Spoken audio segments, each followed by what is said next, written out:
Sterner-Radley, and I'm going to do a bit of a reading from my upcoming book, Whispering Wildwood.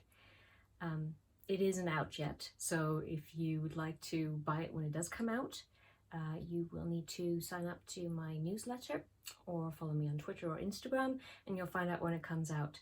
And if you do that, you will probably also snag yourself a bargain, especially if you sign up to the newsletter. So that's something to keep in mind. Right. So, Whispering Wildwood, we find our two heroines hiding from a thunderstorm in a cave. Corinne, our point of view character, is madly in love with the worldly and gorgeous rogue and pirate Victoria. They've argued and butted heads for large parts of the story, but they've now gotten close. So we find them sitting next to each other, chatting and holding hands. Corinne groaned. Don't remind me that I bought his ridiculous flattery. Ugh, all that nonsense about my laugh and about my eyes when they caught the sun. Well, he was right. Those are both beautiful features of yours. I prefer the way you laugh in your sleep, though. You giggle, much louder than your waking laugh. I do? Their fingers moved against each other in soft, comfortable caresses. Corinne surveyed Victoria by the illumination of the next lightning strike. She was distracting her from worrying about her brother again. How did she do that? How was it working? Well, however it worked, she definitely needed more of it. Why are you looking at me like that? Victoria asked. Make conversation, Corinne told herself. If she can do it, so can you. I was wondering if you were ready to answer that question. I mean, it's just you and me here, and we know each other better now. A crease formed on Victoria's brow. What question? The one about what your favourite sound is. I promise I won't laugh. Victoria sighed, looking self-conscious. It's very specific. Well, good. General favourite sounds are of no use to me. Victoria shook her head with a little laugh. The lowered light made it hard to see her expressions, so Corinne moved closer. That was obviously the only reason for her to move closer. It certainly wasn't due to the cold. The summer heat, in combination with the dense thunderstorm air, made the cave hot and muggy. Victoria's breaths, sweet-smelling as her lip tint, were warm against Corinne's face, but the gust of them was welcome. Corinne didn't know if it was the humid air that made her sweat, or the fact that her body was betraying her, wanting what it shouldn't be focusing on right now. All right, my favourite sound is... Victoria closed her eyes and spoke fast. The gasp a woman makes when she really wants you to kiss her but isn't expecting to get her wish, and then she does. She frowned, eyes still closed. I don't hear that sound a lot. I mostly attract men, and usually ones who expect to be kissed and therefore show no wonder at it.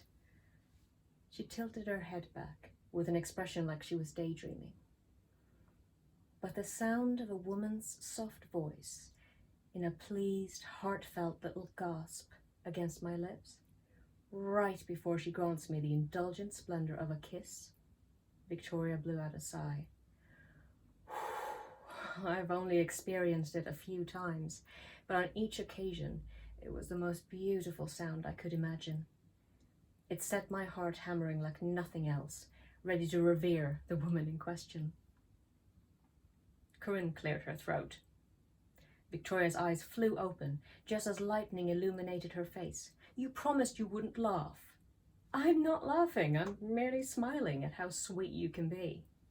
Oh. Not as sweet as you, Miss Sweetblood. Corinne rolled her eyes. Oh, don't start with this again. What is it with you and nicknames? Victoria laughed, and then she did that thing again.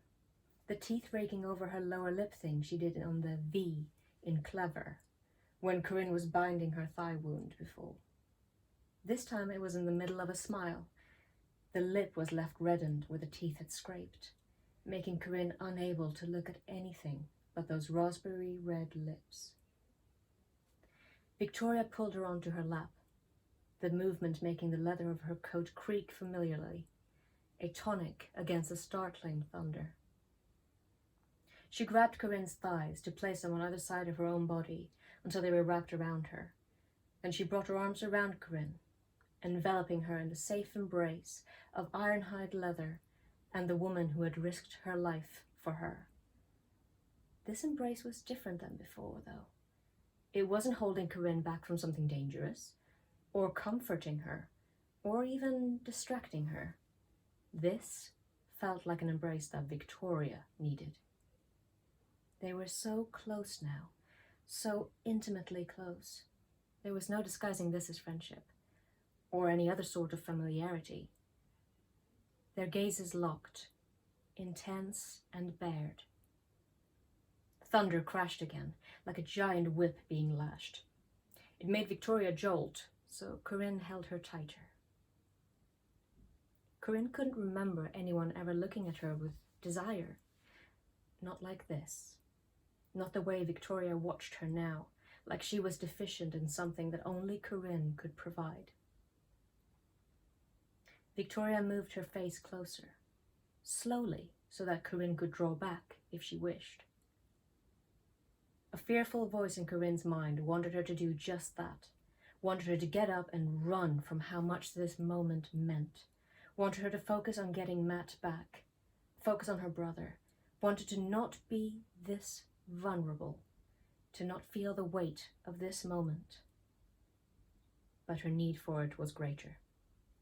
So, she tipped her head back to a kissing position, before realizing that she didn't have to.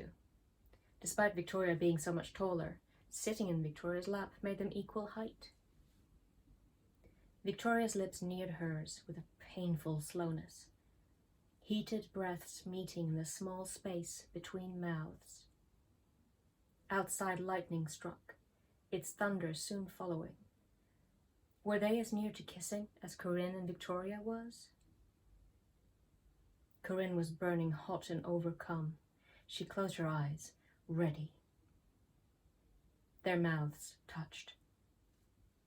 Victoria's lips were soft on hers, warm, confident. They moved against Corinne's, capturing, releasing, caressing, enclosing. Corinne's world opened wide, blooming with color. She never wanted to stop kissing. Her mouth is soft like velvet, she thought, dizzy. There was the wetness of the tip of a tongue touching Corinne's lips, only touching, not reaching them, a promise of more to come. Victoria's hands grasped her waist, steadying her because she'd started to sway. Corinne heard herself moan against Victoria's lips, leaning her full weight into her, slotting their bodies together perfectly.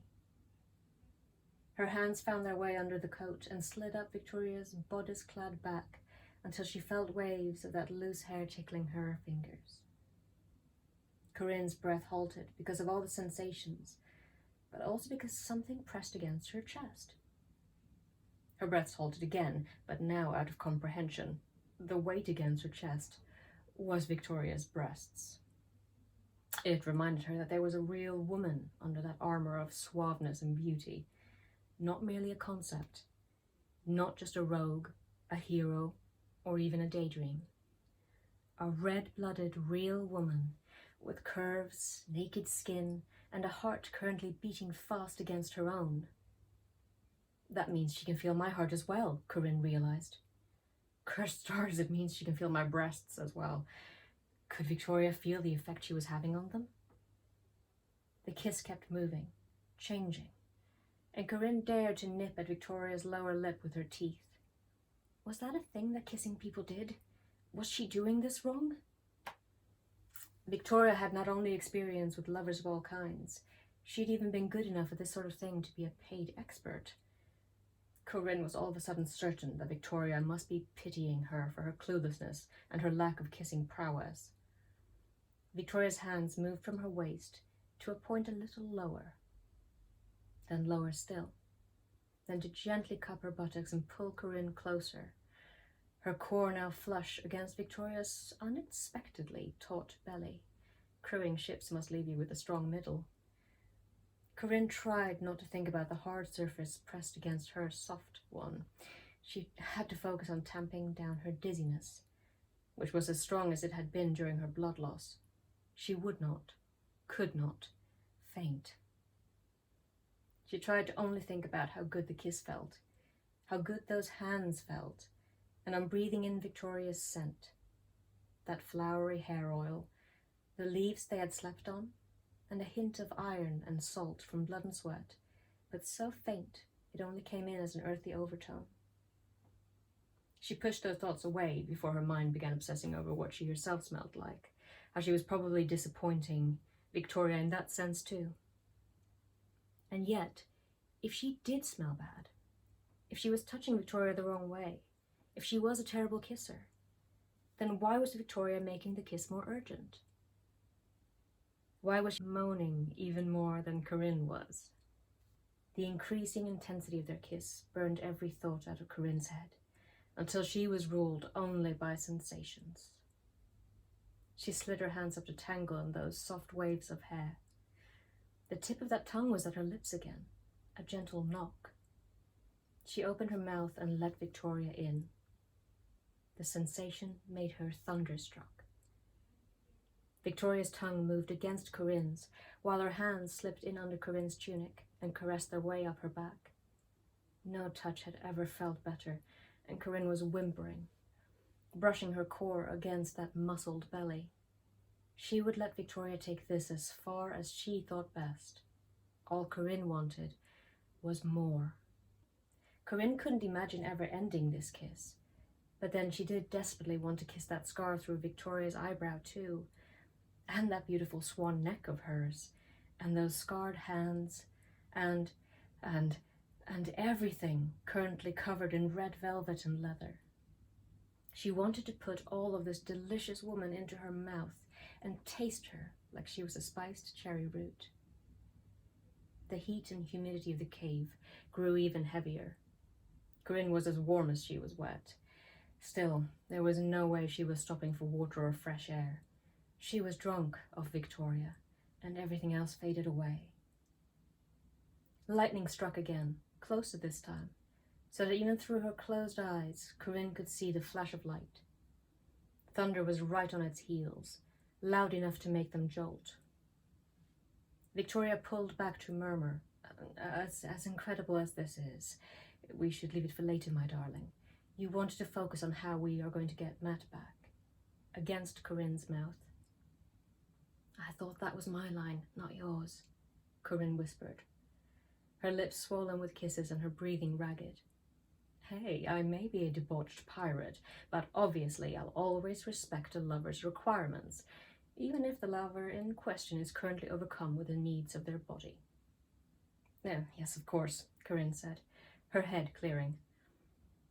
They were still close enough that every spoken word was felt against the other's face. Victoria's arms were wrapped tight around Corinne, her hands hot against Corinne's back. Playfully, Corinne bumped Victoria's nose with her own. You're going to have to let me go if we're going to stop this and focus on the rescue. Yes, I will, but in a moment, but Corinne, she sighed out the name. Holding you and kissing you feels so good. Her eyes were unfocused with lust, a naughty smile playing on her kiss-wetted lips. That was when it struck Corinne. If we weren't in such a traumatic situation, she would have bedded me. She would have been my first lover. But to her, would I have been just another conquest? No, she decided, conquest wasn't fair. Victoria thought more highly of her than that, she knew.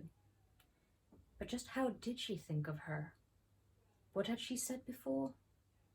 Corinne sifted through her memories and found the quote she was looking for. Victoria had said, "That gave me hope that you might want me the way I want you." Want. That was all it was. Victoria wanted her body, wanted to address the sexual tension between them. Her mind and heart, however, could never be enough for someone as worldly and incredible as Victoria. Not to mention that Corinne's grumpiness and inability to open up would drive her away sooner or later. They did that to everyone. Corinne crawled out of Victoria's lap and sat closer to the cave's entrance, pretending to check the thunderstorm's progress so as to not show Victoria her distress. So that was me reading a bit of Whispering Wildwood, which should be out later, well, in a few weeks, in a couple of weeks perhaps, we'll see. So do sign up to my newsletter or follow me on Twitter or Instagram to keep up with when the book comes out if you are interested in reading it. Thank you so much for watching this, and thank you so much to Rach for arranging this reading. And I hope you all have a wonderful day and that you're kind to yourselves and kind to one another.